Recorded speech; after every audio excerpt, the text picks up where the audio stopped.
हरे मन का सजल दरबार महादेव कब आएगा। बोल सच्चे दरबार की जय। हर हर महादेव। एक बार एक पति और पत्नी रहते थे एक गांव में।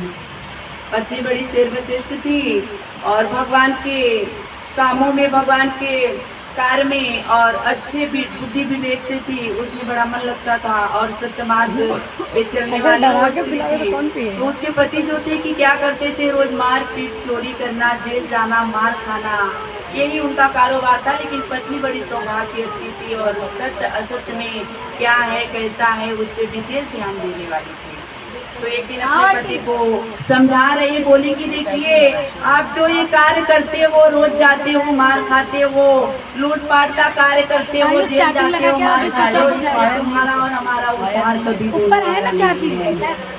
और जो है आप अच्छे मार्ग पे चलो, जो नमक रोटी है कुछ करो, रोजी रोटी और वो खाओ, उसमें ही प्रसन्न रहो। पत्नी समझाती है अपने पति को, लेकिन पति मानता नहीं है।